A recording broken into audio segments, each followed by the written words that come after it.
Hello. हाँ जी sir. Sir नमस्ते sir, Tiwari लाल बोल रहा हूँ सर, करोड़ जिले से। बोलिए। जिला अध्यक्ष बोल रहा हूँ दिव्यांग नवजीवन संस्था से। सर जी मैं बोलिए सर। सर मैं 3 साल से एक लोन के लिए आवेदन कर रहा हूँ दिव्यांगजनों के लिए। जो भूमि के लिए मैंने मांग रख ली और इनके लिए आवेदन करा दिए मैंने। सब चीज के स्कूटी का आवेदन मैंने करवा लिया। मतलब मेरे को सरकार ये क्यों नहीं देना चाह रही है सर? सीएम साहब को डांट करके भेज दिया मैंने। भेज दिया। अब सीएम साहब भी ये नहीं चाहते हैं कि कोई गरीब व्यक्ति मतलब कोई अपना रोजगार या कोई भी संस्था ऐसी चलाना चाहता है तो वो ऊंचाई पर मतलब लेवल पे धंधे पर 2 पैरों पे खड़ा हो जाए। अच्छा। क्या सीएम साहब चाहते नहीं है ये बात? सर देखिए, मैं रिक्वेस्ट कर रहा हूँ आपसे। अब मैंने पवन गुप्ता डीएलओ समाज कल्याण अधिकारी से बात करी थी। उनने ये बताया कि सरकारी कर्मचारी गारंटर लाओ। उसमें अब मैं सरकारी कर्मचारी गारंटर कहाँ से लाऊं सर? 1 लाख रुपए की लोन के लिए सरकारी कर्मचारी गारंटी देगा तो लोन मिलेगा, नहीं मिलेगा। अब सर बताइए कहाँ से लाएं सरकारी कर्मचारी? कोई दे दे नहीं दे, सरकारी कर्मचारी का पैसे हिसाब है।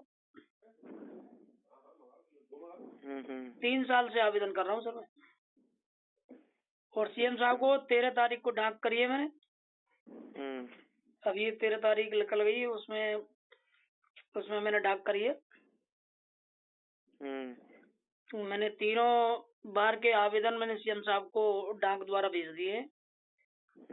और कई बार मैं सर आपसे भी रिक्वेस्ट कर चुका हूँ कि सर देखिए, मैंने एक संस्था बना रखी है जिले के अंदर, करौली के जिले के अंदर, और मैंने फर्जीवाड़े को खत्म किया हुआ है करौली जिले के अंदर से। कई बार मैंने अविनाश गहलोत तो समाज कल्याण अधिकारी मंत्री जी हैं, उनके लिए मैंने ज्ञापन दिया है। सामाजिक न्याय अविनाश गहलोत मंत्री जी हैं, उनके लिए 2 बार दिया है मेरे। एक बार तो 100 आदमी गए थे, एक बार 35 आदमी लेकर गया था मैं। उनने कहा कि ज्यादा संख्या मत लेके आकर उस जिले में, जयपुर में। तो सर क्या सीएम साहब एक गरीब की तड़प नहीं सुन सकते क्या सर? क्या परेशानी है? क्या वो है सीएम साहब जो मतलब हमारी इतनी 11 नवंबर 2024 से धरना प्रदर्शन मैंने कर रहा हूँ, ज्ञापन में दे रहा हूँ। सरकार में ऐसा कोई अधिकारी मैंने छोड़ा नहीं है जो मैंने उनके लिए ज्ञापन में बताया नहीं है। निगम की पेंशन की सारी चीजें मैंने रखी हुई है सर। निगम से लोन और दिव्यांगजनों के लिए कॉलोनी के लिए मांग रखी थी।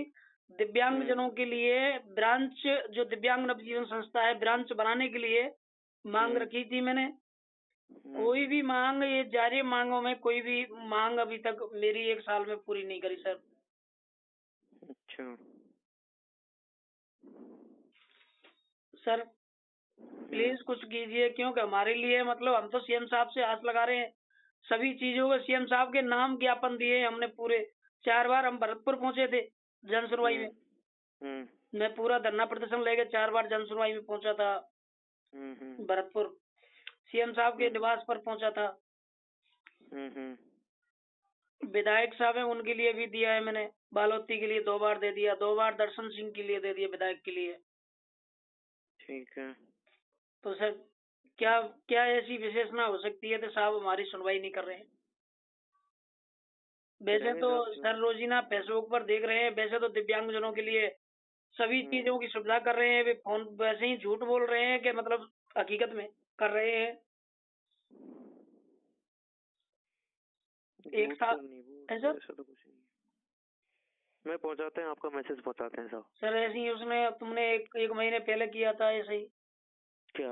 उस टाइम बोला था कि भाई आपके लिए हम मैसेज पहुंचवाते हैं। मेरा कलेक्ट्रेट पर धरना चल रहा था उस टाइम। मैंने कहा था आपसे, आपने कहा मैं मैसेज भिजवाता हूँ। कोई समाचार नहीं। अभी मेरा फोन वो एंट्रू अब चालू होने वाले हैं लोन के। मैंने उनसे रिक्वेस्ट करी तो उन्होंने स्पष्ट मना कर दिया। ना कोई 5 लाख का ले जाओ, 1 लाख का नहीं देंगे। जब 1 लाख का ही नहीं मिल रहा है तो मुझे 5 लाख का क्या मिलेगा? मैं संस्था कैसे चला पाऊंगा?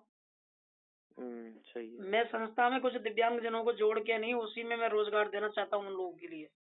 जी जी जी। तो सर ये गलत काम है मेरा। मेरा अगर कोई भी ऐसा काम दिख रहा हो आपको तो सरकार बिल्कुल ना दे, मैं तो आत्महत्या कर लूंगा, खत्म कहानी। क्या करूं सर? सरकार मेरी सुनेगी नहीं, मेरे को मैं पूरी मांगे ईमानदार, पूरी मांगे राज्य स्तर के लेवल से रख रहा हूँ, उसी राज्य स्तर के लेवल से कोई काम ही नहीं हो रहा मेरा। नगर परिषद में जाते हैं हम, रियायती दरों पर जमीन मांगते हैं, तो वहां पर ज्ञापन को ले लेते हैं, ज्ञापन को पलट के दोबारा नहीं देखते हैं। भले 1 महीने बाद जाओ तुम तो भी नहीं मिलती है कोई कार्रवाई। बताओ सर क्या करें, बताइए। इससे हमारी इतनी की हिम्मत टूट चुकी है। मैं जिले का अध्यक्ष हूँ, मेरी इतनी हिम्मत टूट चुकी है कि मैं बीजेपी का एक वोटर होने के कारण मैं ये सोचता हूँ कि मैं अपनी जिंदगी त्याग दूं। अच्छा 1 साल हो गई है सर। जी। अब मैं रिक्वेस्ट कर रहा हूँ आपसे, मैं निवेदन कर रहा हूँ आपसे बार बार, जी जी मुझे राहत प्रदान करें, जो मैं ये दिव्यांगजनों के सहायता से मेरी भी जिंदगी काट सकूं। किराए के घर में रहता हूँ, सबको पता है। कार्यालय में कलेक्ट्रेट के अंदर पूरे कर्मचारियों को पता है कि इसका कमरा वहाँ है, फलाने कमरा में रहता है, वो किराए से रहता हूँ। जी 10-15 साल से मेरे मम्मी पापा एक्सपायर हुए, जब से मैं अकेला ही हूँ, तो अकेला मैं किराए से रह रहा हूँ। जी मेरे पास सर जीने का, रहने का, धंधे का, रोजगार का कोई वो नहीं है सहारा। जी। तो इसलिए मैं रिक्वेस्ट कर रहा हूँ सर आपसे बार बार। चलो मैं भिजवाता हूँ साहब, जरूर आपका आपकी डिटेल विनती है सर भेजेंगे मेरी नोट कर ली आपसे। मैंने। ठीक। जी सर।